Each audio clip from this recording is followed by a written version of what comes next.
Episode 41, Office Politics Jungle. Office politics, am I right? It's like a never-ending game of Survivor, but instead of being stranded on a deserted island, you're stuck in a beige cubicle farm with a bunch of backstabbing colleagues. Have you ever noticed that in any office, there's always that one person who's constantly trying to climb the corporate ladder? They're like a human-shaped ladder themselves, always leaning on somebody else to get ahead. They're the ones who are quick to take credit for someone else's work, or throw you under the bus to make themselves look good.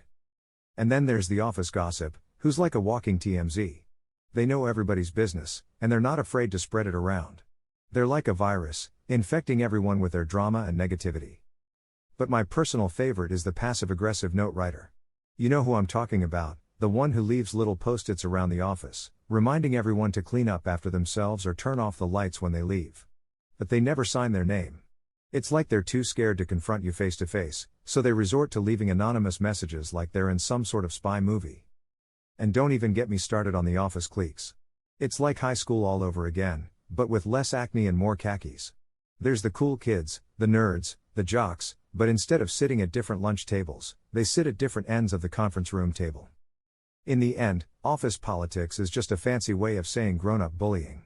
But hey, at least we get paid for it, right?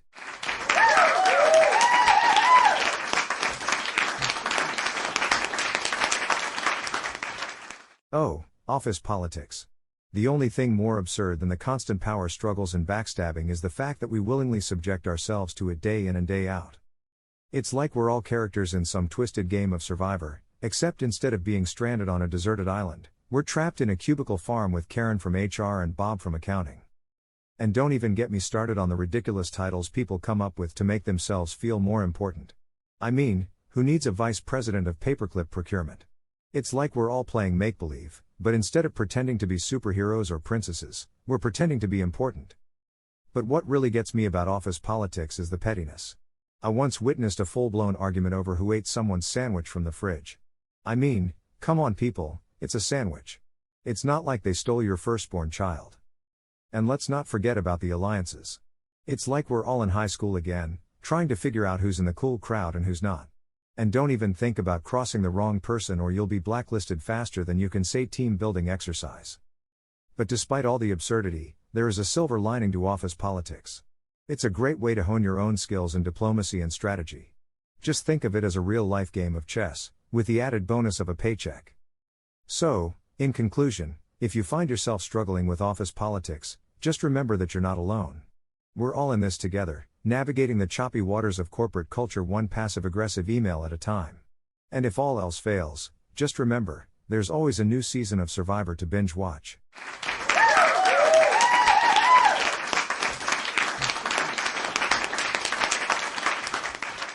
Office politics, huh? It's like being in a jungle, but instead of animals, you're surrounded by a bunch of people who all want the same thing, the top spot. And the way to get there? Well, it's not through hard work and dedication, that's for sure. No, in the jungle of office politics, it's all about who you know, who you can charm, and who you can throw under the bus. Now, I've had my fair share of experience with office politics.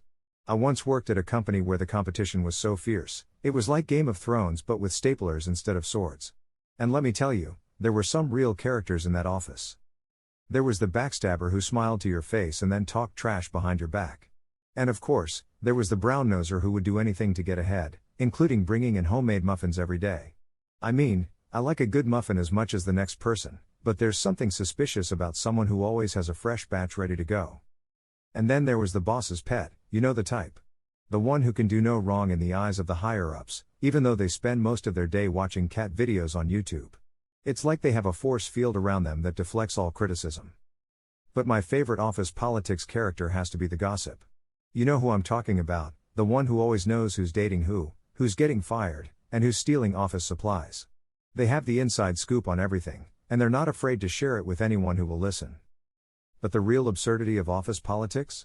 It's that we all play the game, even if we don't want to. We smile politely at the boss's terrible jokes, we compliment our coworker's ugly sweater, and we pretend to be interested in our colleagues' weekend plans. It's like we're all trying to out-polite each other, even though we all know it's just a facade. In conclusion, office politics is a weird and wild place. But hey, at least it gives us something to talk about during our water cooler breaks, right? And who knows, maybe one day we'll all look back on these ridiculous power struggles and laugh, from the comfort of our beach houses, that is.